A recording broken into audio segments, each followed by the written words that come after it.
जय श्री राम। श्री लक्ष्मण जी ने कुछ कड़वे वचन मंत्री सुमंत्र जी को कह दिए। तब श्री रामचंद्र जी ने मंत्री सुमंत्र जी से कहा कि तुम जाकर घर वालों से ये बात बिल्कुल न कहना जो लक्ष्मण जी ने कही है। और श्री रामचंद्र जी ने सकुचाकर अपनी सौगंध दिलाकर सुमंत्र जी से कहा कि आप जाकर लक्ष्मण का यह संदेश न कहिएगा।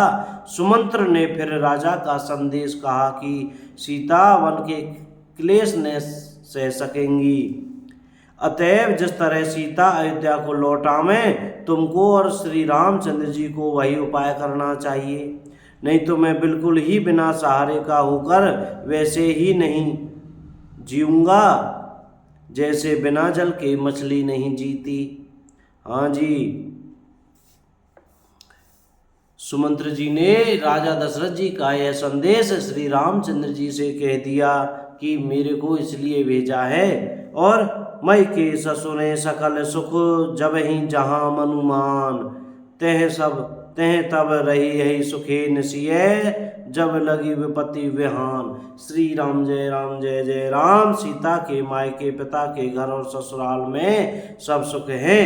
जब तक यह विपत्ति दूर नहीं होती तब तक वे जब जहाँ जी चाहे वहीं सुख से रहेंगी।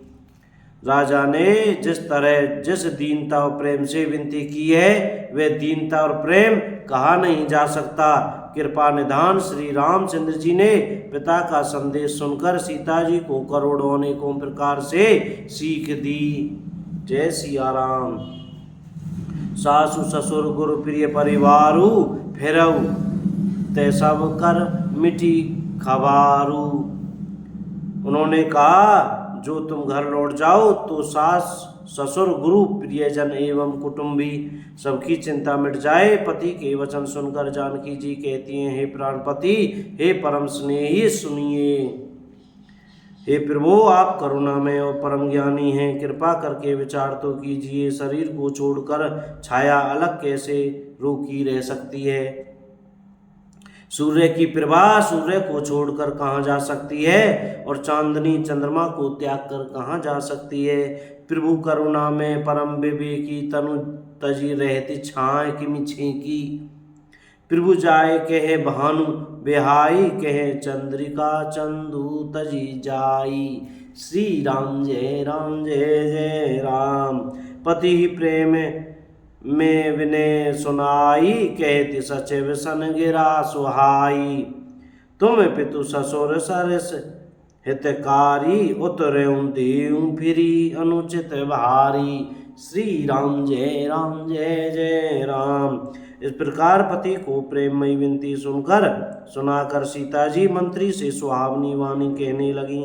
आप मेरे पिताजी और ससुर जी के समान मेरा हित करने वाले हैं, आपको मैं बदले में उत्तर देती हूँ, यह बहुत ही अनुचित है, किंतु हे तात मैं आर्त होकर ही आपके सम्मुख हुई हूँ, आप बुरा न मानिएगा। आर्यपुत्र स्वामी के चरण कमलों के बिना जगत में जहाँ तक नाते हैं सभी मेरे लिए व्यर्थ हैं।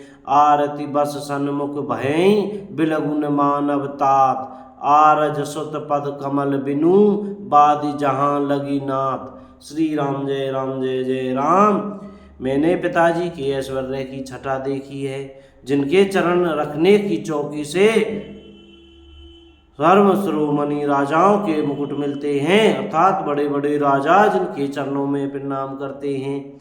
ऐसे पिता का घर भी जो सब प्रकार के सुखों का भंडार है, पति के बिना मेरे मन को भूलकर भी नहीं बहाता। ससुर चकवई कौशल राऊ भुवन चारि 10 प्रगट प्रभाऊ। मेरे ससुर कौशल राज चक्रवर्ती सम्राट हैं, जिनका प्रभाव 14 लोकों में प्रकट है। इंद्र भी आगे होकर जिनका स्वागत करता है और अपने आधे सिंहासन पर बैठने के लिए स्थान देता है। आगे हुई जेहि सुरपति लेई अरध सिंहासन आसन देई। श्री राम जय जय राम। और ऐसे ऐश्वर्य और प्रभावशाली ससुर, उनकी राजधानी अयोध्या का निवास, प्रिय कुटुंबी और माता के समान सासुएं, ये कोई भी श्री रघुनाथ जी के चरण कमलों की रज के बिना मुझे स्वप्न में भी सुखदायक नहीं लगते। दुर्गम रास्ते, जंगली धरती, पहाड़, हाथी, सिंह, अथाह तालाब एवं नदियां, कोल, भील, हिरण और पक्षी प्राणपति रघुनाथ जी के साथ रहते, ये सभी मुझे सुख देने वाले होंगे। सासु ससुर सन मूरी हुती, विनय करबी परिपाए, मूर सोचू जन करई कछु, में बन सुखी सुभाए। श्री राम जय जय राम। अतः सास और ससुर के पांव पढ़कर मेरी ओर से विनती कीजिएगा कि वे मेरा कुछ भी सोचने करें, मैं वन में स्वभाव से ही सुखी हूँ। वीरों में अग्रगण्य तथा धनुष और बाणों से भरे तरकस धारण किए मेरे प्राणनाथ और प्यारे देवर साथ हैं, इससे मुझे न रास्ते की थकावट है न भ्रम है, और मेरे मन में कोई दुख ही है। आप मेरे लिए भूलकर भी सोच न करें। जय सिया राम। सुमंत्र सीता जी की शीतल वाणी सुनकर ऐसे व्याकुल हो गए जैसे सांप मणि खो जाने पर।